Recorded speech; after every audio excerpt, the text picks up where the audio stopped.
meaningful digital interactions. And I'll try to make it as practical as possible for you. So we'll be looking at plenty of examples and tips that you'll hopefully be able to take away and use with your students. So we all want our students to be engaged and motivated. And technology has enabled us to teach, learn, and test in new, innovative ways that have never been possible before. The pandemic, on the other hand, has provided us with a reality check. It also enabled us to define some boundaries in deciding what amount of technology is optimal and how much is actually too much in our learning and teaching lives. And we know that using technology for technology's sake doesn't really bring benefits in itself. But I've actually asked myself the question, what actually are meaningful digital interactions? And I thought it might be a good place to start.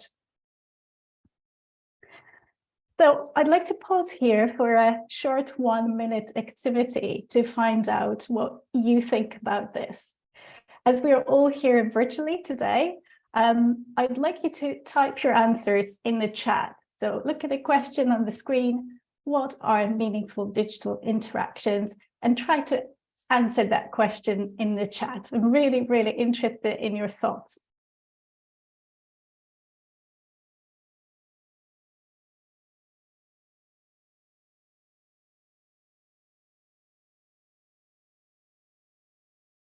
Okay, so using educational apps is one example. Authentic ways to speak and talk. Yes, and an interaction where students can make an impact. Yeah, an interaction that can benefit many students, collaborating together. The ability to interact with students virtually. Bringing some fun into everyday learning, very good one. When students actively participate and not just hear or watch, brilliant. Cooperation in the classroom. Oh, interactions that trigger motivation. Okay, interactions that fulfill a meaningful learning purpose. Brilliant. I really love all of your ideas here. These are really, really interesting. Please keep them coming. And in the meantime, I'll share with you my thinking process as well. So you may, like me, intuitively think that these are interactions that have a clear purpose, and this has actually come up, or interactions that result in learning gains. Or perhaps you may think that the meaningful part is all about being relevant. Or maybe you have specific scenarios in mind and you're wondering whether they are meaningful digital interactions, like reading an ebook or perhaps using an AI chatbot.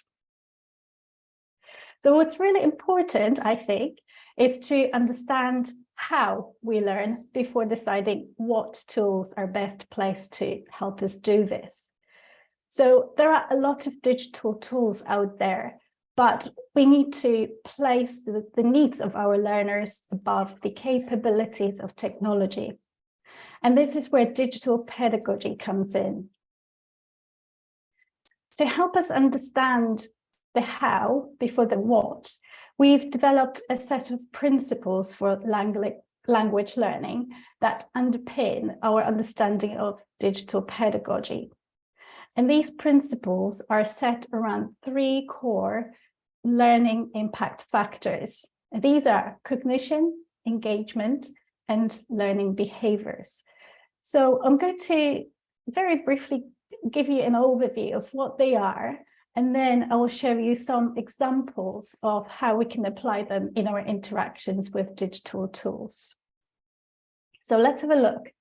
So these are the factors that research tells us are vital in the language learning process and learning in general. So let's start with the first one, cognition. It plays a key part in learning and retaining new language and knowledge. It includes concepts such as memory, consolidation of language and information, building on prior knowledge, and engaging in language input, both textually and visually. In order for this to happen, we need to expose learners to relevant and comprehensible input. We need to build their existing knowledge and also encourage them to revisit language and concepts on a regular basis. The second part is engagement. And I'm sure we've all had students who have lacked engagement, or perhaps we have ourselves been in situations where we were not very engaged in learning. And it's really clear that not a lot of learning happens without it. This is potentially an area where technology can play a massive role. In order for a learner to be engaged, they need to have self-belief and feel a sense of achievement or mastery in their learning. They need to have a sense of agency and control over what they learn, and they need to see relevance in it. Also, they need to be socially connected and given the opportunity to collaborate with others. This actually came up also in the chat. Our learners also need to get a sense of accomplishment and be curious to learn more. And finally, and quite simply, they actually need to enjoy the experience and feel stimulated. The third learning impact factor is learning behaviors or learner autonomy. When it comes to learning in general, we all have individual needs and preferences that may differ to others. And in order to be autonomous, learners need to be able to recognize and set their own learning goals. They need to manage their own learning through the use of strategies and study skills. And finally, they need to be able to reflect on their learning and identify next steps. So while looking at these three areas of cognition, engagement, and learning behaviors, I'm going to use some examples from our digital learning environment, Cambridge One, just to illustrate them in practice. So just so you know, Cambridge One provides three key benefits to the learners and teachers. All the teaching and learning materials are stored in one place. This provides easy and hassle-free access. You can also use it across different devices, such as desktop, tablet, and mobile. It offers age-appropriate experiences, excuse me, meaning that the design is adjusted to children, teens, and adult learners. Excuse me for a second.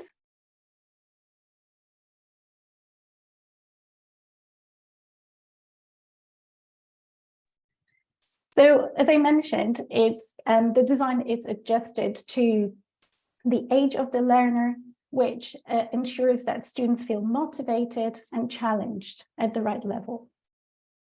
And finally, Cambridge One also gives you data you can trust. That means meaningful, relevant, and actionable data with elements of gamification to guide you and to keep your learners motivated.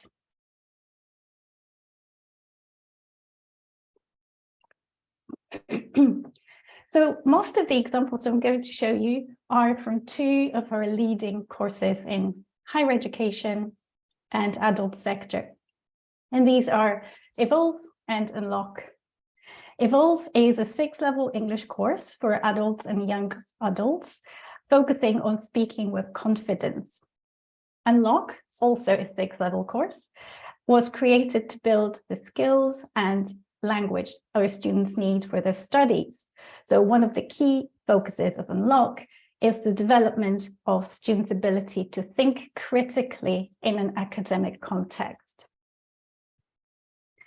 So let's dive right into it. Let's start with cognition. And the first insight identified in our research is that learning happens via our working memory, which unfortunately has very limited capacity because we're only human.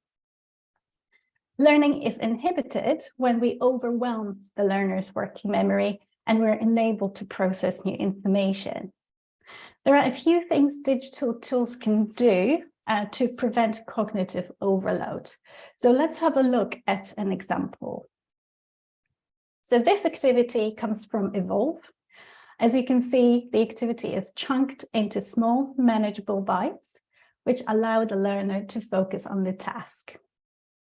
There is a clear indication of completion at the very top of the screen to give the learner an idea of where they are in the activity and how much there is to complete. Students are supported with clear and simple instructions. You may also notice that there's quite a lot of white space on the screen, and that's a good thing because distractions are minimized and there are no redundant elements on the screen that could divert learners' attention away from learning. So finally, the activities can be viewed on a screen of any size, and there is instant automated feedback after each item.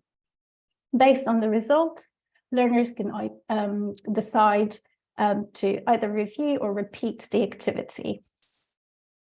Immediate feedback has a strong impact on learning because it influences our cognitive process of constructing knowledge as it's happening in real time in our brain.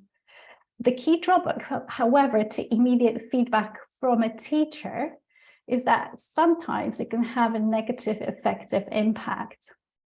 But this is minimized if this is done via an automated anonymous system. So that affective impact is reduced.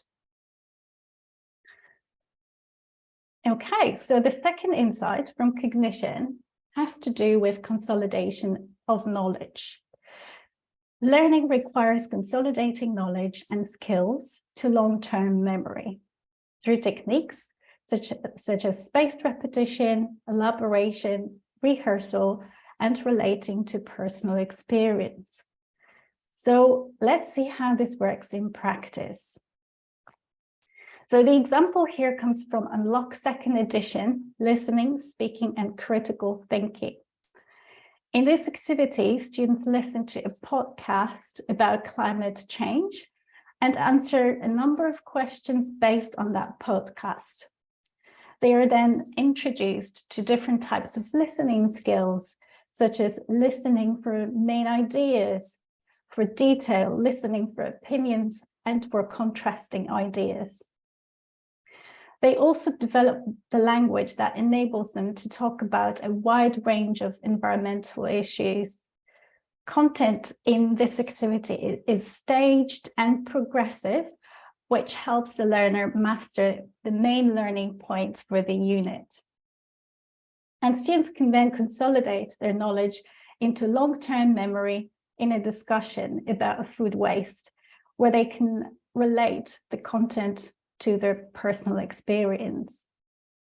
They are encouraged to express their opinions and ideas for reducing food waste. So by relating the new language to their own personal life, they consolidate it into the long-term memory. The discussion can be recorded as a podcast and sent to the teacher for feedback. While creating the podcast, learners have the opportunity to use techniques such as elaboration and rehearsal. And these are both very beneficial when it comes to retaining knowledge. So We have so far seen two examples of digital materials that help with the cognition side of things. I'd like to now introduce the first teaching tip that hopefully will help you make the most of digital tools. Unlike print materials in which learners may have already written their answers, digital practice tasks allow learners to repeat the task. So you can encourage your learners to revisit tasks to help consolidate their learning. The ability to repeat activities is actually what digital is really good at. Some teacher tools also allow you to see how many times a student has attempted a task, along with their score for the first and last attempt. This is really useful because it can tell you how quickly they're learning and how well they've consolidated that knowledge into the long-term memory. So moving on, let's explore the second area of learning, which is engagement. And the first insight we have here is about ownership and agency. We learn better when we can control aspects of what we learn, when and how. An example of giving students that control would be providing them with options in deciding when, where, and how they access materials. So Cambridge One content is adjusted to suit different screen sizes. So students can access it from different devices, such as tablet, mobile, desktop, as well as from different locations, including home and the classroom. Additionally, ebooks are also available offline via the desktop app, which can be used without any internet connection and then synced when the student is back online. The next insight for engagement is about achievement. We engage better in learning if we frequently get a sense of accomplishment, making progress, and achieving goals. And we can do this by providing learners with frequent opportunities to complete tasks and then offer recognition of those achievements. A good example here are short practice tasks in Evolve. At the end of each activity, the learner is presented with the results screen, which includes motivational feedback. In the first example on the screen, the learner scored 3 out of 5 points. So there is room for improvement. And they get a motivational message saying, great effort. In addition to written feedback, where you can also see some elements of gamification in the form of stars. So that provides a bit of extrinsic motivation and visual feedback. In the second example, the student scored 8 out of 8, so they get a full star for full marks. They have a chance to either progress to the next activity, start again, or review answers. The third insight under engagement is about curiosity. And curiosity is an important condition for learning, and it can be triggered as a response to uncertainty. Okay, so how do we do this, right? So you can create uncertainty or build mystery by obscuring part of an image or full images. The example on the screen is using Presentation Plus, which is a classroom presentation tool on Cambridge One. And it comes with a number of useful features, such as the masking tool. You can use this tool to blur an image, as you can see on the screen, and ask students to make guesses or predictions. Some other tools that can also be used to increase engagement in the classroom includes the focus tool, the highlighter, or the timer. And another way to create a sense of mystery and anticipation is to lock parts of the content and reveal them bit by bit. So on Cambridge 1, this is possible at the unit, lesson, and activity level. And this is where you see the little padlocks on the screen. So the teacher can lock the content of their choosing and specify the date when this content will become available to their students. And apart from increasing engagement, this is also a good teaching management tool because it ensures that your students spend enough time on consolidating their knowledge before they start jumping into other units and start exploring new content that they may not be ready for yet. And finally, digital environments can also be used to provide learners with extra links to follow further information in their own time. Okay, so the final insight on engagement is about stimulation. And we are more motivated to engage in learning tasks which stimulate our senses. This means that tasks should be varied and just to keep activities interesting. So for example, videos are a great way to provide immersive learning experiences that stimulate students' senses. They are a fantastic tool for developing predicting skills, which are important life skills, especially in academic English. The ability to predict increases students' ability to understand lectures and seminars. So what we can do here is we can use stills from the video for predicting content. So we can also play the video with no sound and ask students what they think is happening right now.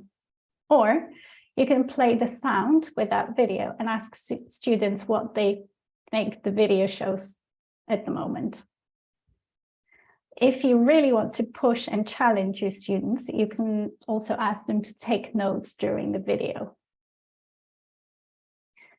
So this example comes from the Unlock Listening, Speaking, and Critical Thinking digital workbook, which provides students with full access to the videos, so they can watch them whenever they want and as often as they want. So again, helping with that consolidation of knowledge.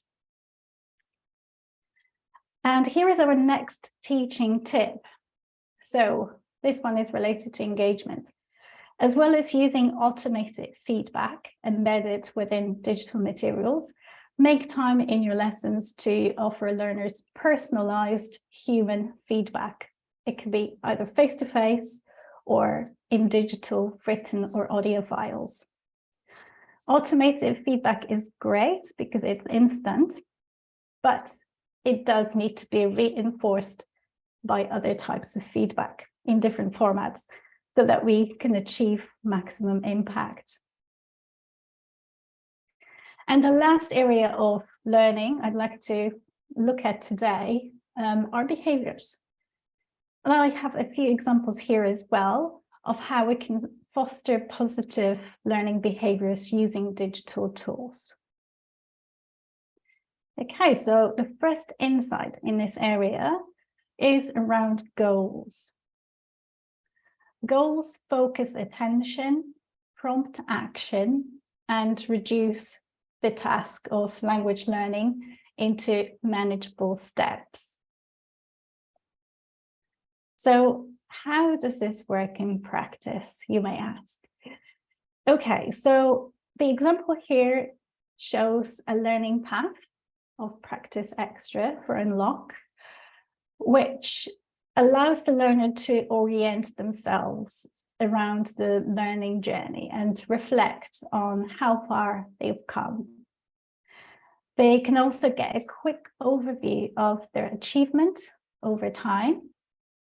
And in this case, it's represented, their achievement is represented by stars, which students can collect as they progress through their learning. Of course, they can set themselves a personal goal as well. For example, if they want to obtain full stars for full scores, that's great. It would require them to repeat activities and get better and better each time. The path here is aligned to the student's book for a blended approach if you're working with a student's book. And this means that learners can explore extra content online in a scaffolded way towards their learning goals. So everything is coherent and connected there. Okay, so the second insight for fostering positive learning behaviors is around strategies. Learners benefit from using strategies to organize and support their learning effectively. So this can, for example, take on a form of a learner dashboard, which shows an overview of progress and achievement. Seeing all the information nicely structured and organized in one place helps with goal setting and self-reflection. For both students and teachers, it's a really great source of information about the learner's strengths and weaknesses and areas of improvement. There are metrics such as, for example, first score, best score, and the number of attempts for each activity. And these can be really helpful for understanding how fast the learner acquires and assimilates new material, but also on their level of engagement. Another method used to help students take ownership of their learning strategies is providing guidance and choices. In this pronunciation activity, the student listens to the language model, which helps them practice their pronunciation in a safe environment, for example, at home. They can then record their own voice and re-record as many times as they like before sending the activity to the teacher for feedback. They can decide when they're happy with their progress and present their best attempt to the teacher. And this again gives them the sense of agency and puts them in the driving seat of their learning. The final insight for fostering positive learning behaviors is around self-reflection. Learners get better results if they reflect on their learning, if they evaluate how well they're doing and identify what helps or what hinders their learning. So how do we do this? You can, for example, ask your students to reflect on what they have learned and how they can improve their learning. You can gather feedback on specific aspects of digital tools that they found either useful or not useful. Or finally, you can give learners the opportunity to reflect on their past reflections as well. So let's say 2 months later, after the activity, you may ask them again how they felt about it and versus how they felt at the time to see whether anything has changed. And a final teaching tip I have for you today is to encourage learners to engage in reflection at the end of an online task. For example, in the form of questions about what they found easy or challenging, or how they felt the digital format impacted on their experience of completing the task. So the approach to this can be adapted to the skill level of learners. For lower level students, it might be more effective to do this as a basic activity, maybe using emojis, where a smiley face means works well, and a sad face means doesn't work. Or it's absolutely fine to do this in the student's native language, L1, to get the full benefit and find out what students really think about using a specific type of digital tool or resource. So we've now covered all three areas where digital learning can add value. As a final remark, I wanted to encourage you all to try and find the right digital blend that works for you and your students. Digital learning isn't about replacing physical learning or replacing books. And the experience of COVID-19 has made that very clear. So I would say find the right blend that works for you. And this may mean many different things for every one of you. So it really depends on the needs and preferences of you and your students. For some, this may mean using digital just for homework activities and using books in the classroom. For others, it may be more about a 50-50 scenario, or even moving towards digital first. There isn't a right or wrong here. So let's focus on what digital does well, and also incorporate those multimodal experiences that use all types of learning. And finally, and very importantly, fostering digital wellness is especially relevant in the current times. So let's help students find the right balance between their digital and physical worlds. We've got some feedback, bit of noise in the background.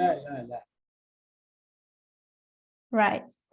So if you're looking to create more meaningful digital experiences for you and your students, you might be interested in our Teachers Talk Tech podcast. And in it, we team up with leading experts in EdTech to dive into lots of interesting topics, such as digital well-being, which I've just mentioned, augmented and virtual reality, digital literacies, motivation, and more. It's very easy to listen to this podcast because the episodes are very short, about 15 minutes each. And we are also looking at releasing some more episodes for you soon. So the QR code on the screen will take you to the podcast on Spotify, but you can also find it on other podcast streaming platforms. So that concludes my talk for today, and thank you for watching. I hope that you found this session useful and that you'll be able to start incorporating some of these digital insights into your own teaching. And I think that we also have some time for a few questions. Back to you, Anne. Okay, thank you so much, Kasia. If you would please put your questions in the chat box so that we can see them. Now, people are asking about the certificates. Remember, you need to have attended 4 sessions. That includes today, not a total of 8, but it could be 2 today, 2 tomorrow, 1 today, 3 tomorrow. Okay, and you need to join us during the closing ceremony. Look at the schedule. It's posted on the Tesol Kuwait website. Join us then. And if you are in Kuwait, you will be given a physical copy. Otherwise, you will scan a QR code and it will be emailed to you. Okay. Please type your questions now in the chat box. Okay, can we consider flipped classrooms as an approach to enhance students' digital learning, I'm losing it, and development? Yes, absolutely. Thank you for the question. Absolutely. Yes, you may choose the flipped model, and digital is actually really good at it. So you may choose to use digital for students to, to perhaps look at some digital materials before the lesson. So this may include things like videos.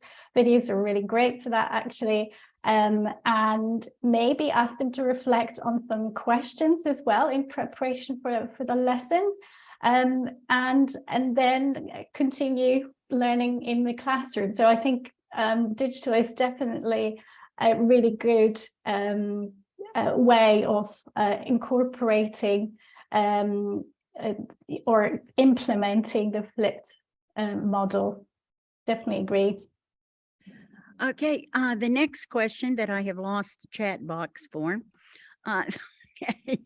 is Cambridge One free?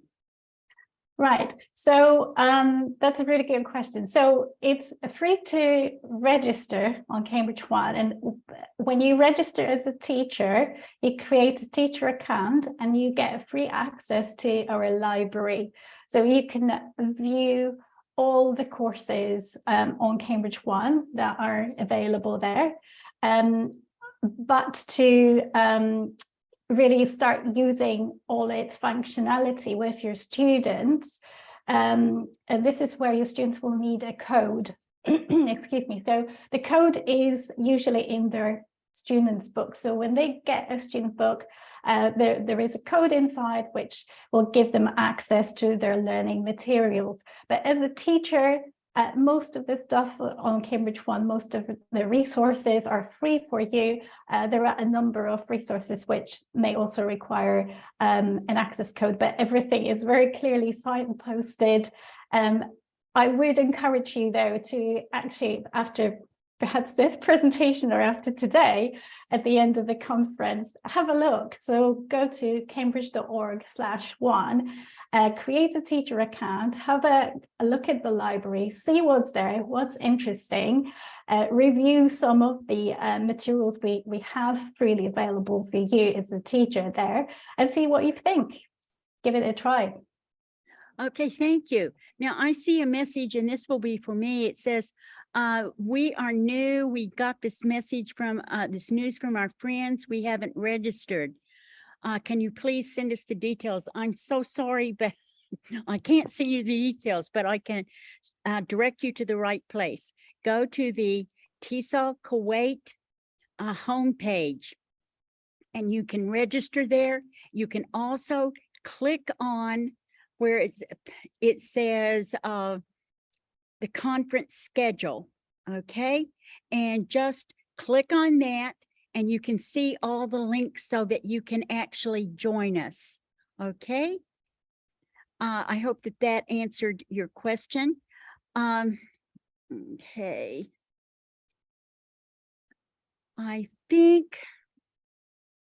think that is, okay. How do you see self-directed learning where students increasingly decide when, what, how, and why to learn with little testing and teacher direction?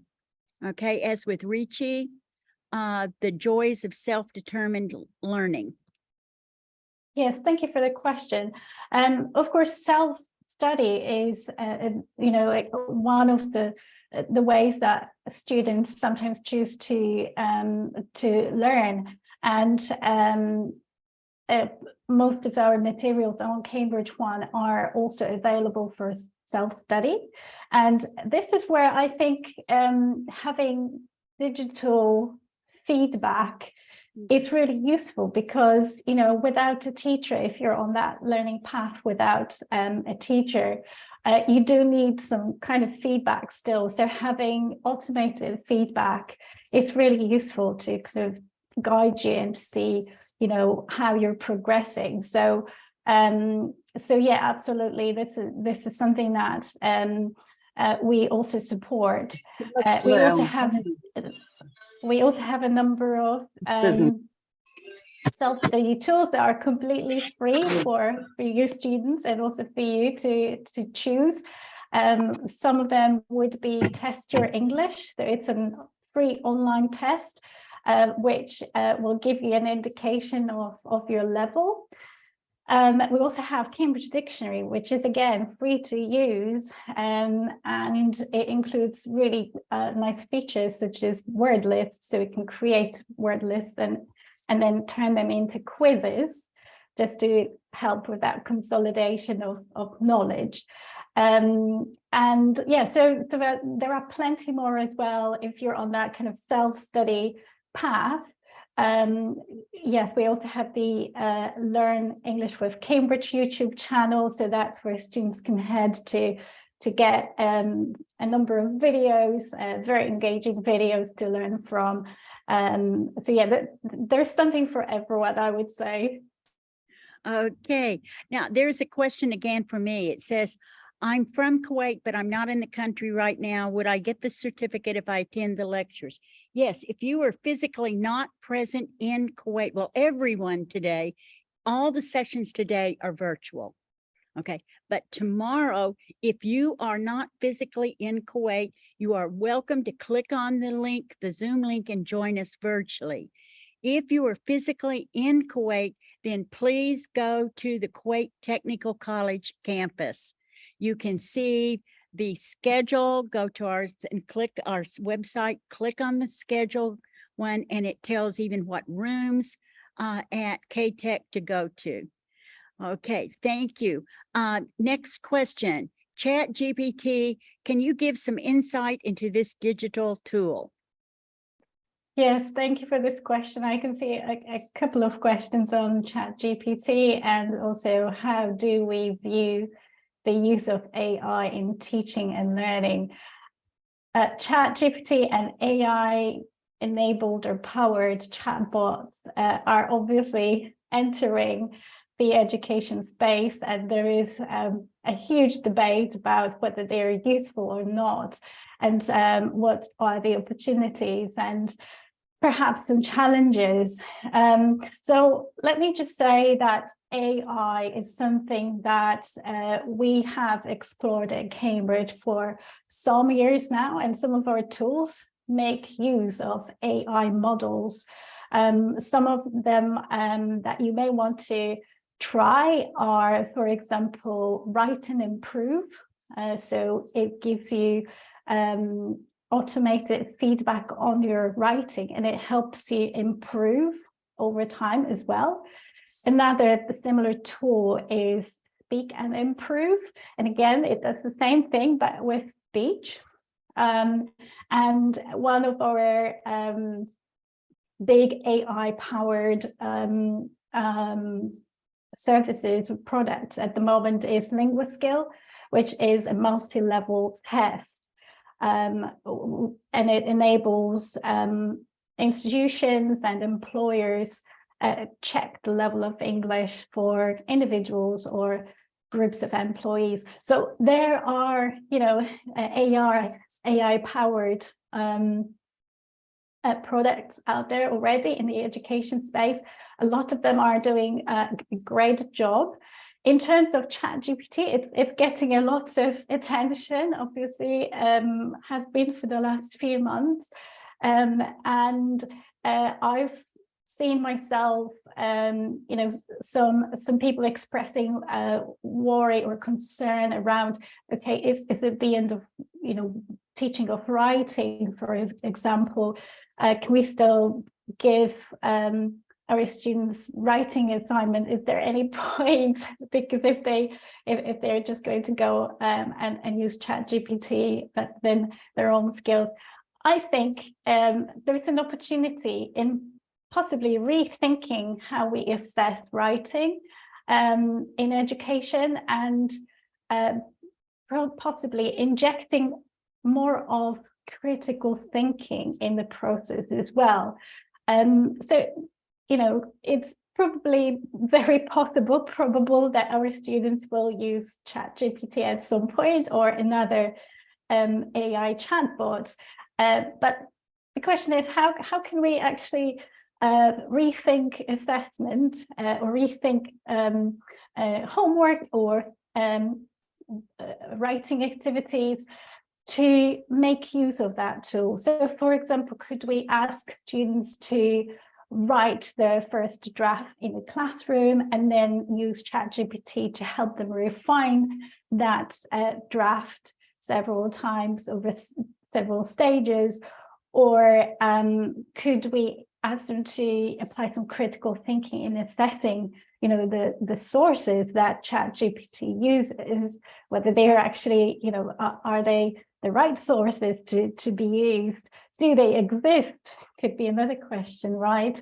I think there's probably some concern which I share around lack of regulation around how data is used by tools that, you know, that are open and use AI technology. So I think we can probably expect in the next few years, I hope, a bit more regulation in terms of how data is collected and used by those open tools. So I'll stop here, but I could be talking a bit more because it's a fascinating topic. Here's another question here. Should teachers help students or give them feedback in real time, or should that just be for troubleshooting? Great question. And I think I touched upon it in my presentation as well, where we talked about instant feedback. And there are situations where instant feedback is useful, and there are also scenarios where it may be less useful. So imagine an activity, a speaking activity, which focuses on putting your point across and communication, or it's negotiation. And if the purpose of that is really achieving, you know, coming together and achieving some goal, then perhaps that's not a good time to give instant feedback, you know, in real time by the teacher. There may be other situations where, you know, the focus is slightly different. There is more time and, you know, a better opportunity to provide instant feedback. But this is where I say that digital is good. That's what digital is good at. It provides instant feedback that is not, you know, that doesn't interfere, you know, with the learning. So at the end of each activity, if you get automated feedback, you know, it's there, it's, you know, it's automated, and you kind of expect to see whether, you know, we've answered your questions correctly in terms of grammar, for example, then it's absolutely useful and helpful, and helps towards learning. Okay, thank you so much, Dr. Kasia. I am going to try to share a page, inshallah, if I can make this smaller, which I'm not doing too well on. There. Now it's going to be smaller, and I will be able to get in here and show you all, because we're getting ready to have a concurrent session. Okay. Guys, please mute your microphone, please. Okay. I want to share the screen here. Okay, if you would stop sharing, Dr. Kasia, and now I'm going to try to share. Inshallah. Okay. Okay. Okay, here we are, and I'm hoping that I'm going to get to be able to share the screen, and yes, here it is. Okay, guys, if you look, you will see that at 1:50, which is in about 12 minutes, that there are 3 concurrent sessions, and there is a link for the different rooms that they're in, the different virtual rooms. Drodona Pulatova will be developing professional community competence with WordWall, or Mr. Abdulatif Ashati will be presenting using etymology as a deliberate vocabulary learning approach, a psycholinguistic analysis. And here's the link for where he will be. And Ms. Ghada El Abdalali will be presenting strategies for teaching writing to Arab learners in an ESL, EFL context. Here is the link for that. So choose one of those. Okay, again, remember to get a certificate, you must attend 4 sessions. They can either be all today, they could be tomorrow, they can be a combination. They will be given out if you are here in Kuwait, then you will come to the closing ceremony, which is, let me go scroll down here. It will be 4:30 p.m. tomorrow, and it's in the auditorium at KTEC if you're actually here. Okay, others who are not physically here, here is the link for it. And there will be a QR code for those people who are outside of Kuwait. Again, I want to thank Kasia for joining us today. Great presentation. And to remind you all that hopefully by Sunday, we will have posted the link to today's recording. We're recording everything.